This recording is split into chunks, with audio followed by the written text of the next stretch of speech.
Once upon a time, in a cozy little cottage, lived a young boy named Jack and his mother. They were very poor, and their only possession was a gentle milk white cow named Daisy. One sad morning, Jack's mother told him, "Jack, my dear, we have no money left to buy food. You must take Daisy to the market and sell her for a good price." Jack was heartbroken. He loved Daisy very much, but he knew they had no other choice. He hugged his mother goodbye, put a rope around Daisy's neck, and started the long walk to the market. On the way, he met a strange-looking old man with a long, twisty beard. The man's eyes twinkled as he said, "Good morning, young lad. Where are you off to with that fine cow?" "I'm going to the market to sell her," Jack replied sadly. "Sell her?" the old man exclaimed. "I have a much better deal for you." He opened his hand to reveal 5 shiny, colorful beans. "These are no ordinary beans," he whispered. "They're magic. Trade me your cow for these, and you'll have a fortune beyond your wildest dreams." Jack was fascinated. Magic beans! He imagined all the wonderful things they could do. Without a second thought, he handed Daisy's rope to the old man and took the 5 beans, running all the way home, excited to show his mother. When he burst through the door and showed his mother the beans, she was not happy. "You foolish boy," she cried. "You traded our only cow for a handful of worthless beans. We are ruined." In her anger, she snatched the beans from his hand and threw them out the window into the garden. Jack went to bed that night feeling very silly and with an empty tummy. The next morning, when Jack woke up, he couldn't believe his eyes. Outside his window, where his mother had thrown the beans, stood a gigantic beanstalk. It was so thick and tall that it twisted and turned, reaching up, past the clouds and into the sky. The old man was right. The beans were magic. Full of curiosity, Jack decided he had to see where the beanstalk led. He got dressed quickly, slipped out of the house, and began to climb. He climbed for hours, past fluffy white clouds, until at last, he reached the top. There, in the sky, was a whole new land. A long, white road stretched out before him, leading to a massive castle that seemed to be made of clouds. Jack was a bit scared, but his adventurous spirit took over. He walked along the road and crept up to the castle door. It was so huge, he had to push with all his might just to open it a tiny crack. He squeezed inside and found himself in a gigantic hall. Everything was enormous. The table was as big as a field, and the chairs were like houses. Suddenly, the floor began to shake.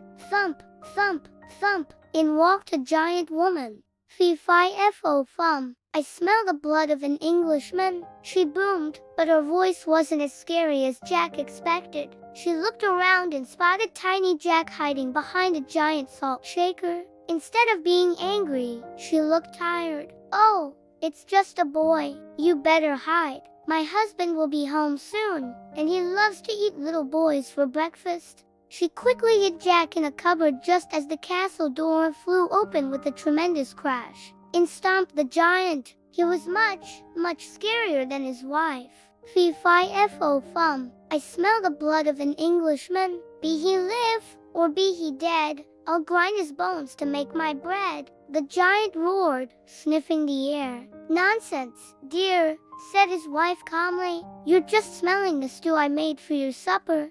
The giant grumbled but sat down at the table. After he ate his huge meal, he called out, "Wife, bring me my hen that lays the golden eggs." His wife brought in a small, sad-looking hen. The giant slammed his fist on the table and yelled, "Lay!" And to Jack's amazement, the little hen laid a perfect, solid gold egg. The giant laughed, put the egg in a sack, and soon fell fast asleep, snoring like thunder. Once he was sure the giant was sleeping, Jack crept out of the cupboard, snatched the little hen, and ran as fast as his legs could carry him. He scurried back to the beanstalk and climbed down, until he was safely back in his own garden. His mother was overjoyed to see him, and when the hen laid a golden egg right there on their kitchen table, she couldn't believe her eyes. With the golden eggs, they were no longer poor. They bought back Daisy the cow and had everything they needed, but Jack was still curious about the land in the sky. After a while, he climbed the beanstalk again. This time, he hid in a copper pot. The giant came home, roaring, "Fee-fi-fo-fum," but his wife again convinced him he was mistaken. After supper, the giant commanded, "Wife, bring me my golden harp." A beautiful golden harp was placed on the table. "Play," the giant ordered. The harp began to play the most beautiful music all by itself. The melody was so enchanting that the giant soon fell asleep.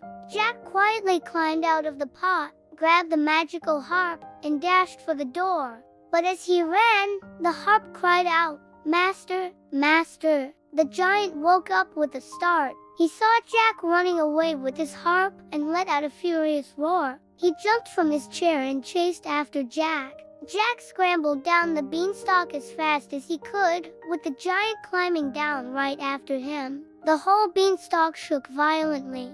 As soon as Jack's feet touched the ground, he shouted, "Mother, bring the axe, quick!" His mother ran out with the axe, and Jack began to chop at the beanstalk with all his might. Chop, chop, chop! The giant beanstalk began to teeter. With one final swing, it came crashing down, and the giant fell with it, never to be seen again. From that day on, Jack and his mother lived happily and comfortably. They had the hen that laid golden eggs and the harp that played beautiful music. Jack had learned a very important lesson. He realized that taking things that didn't belong to him was wrong, even from a scary giant. He promised his mother he would never again take such risks and would always be content with what he had. And so, they lived their lives honestly and peacefully forever after. Sweet dreams!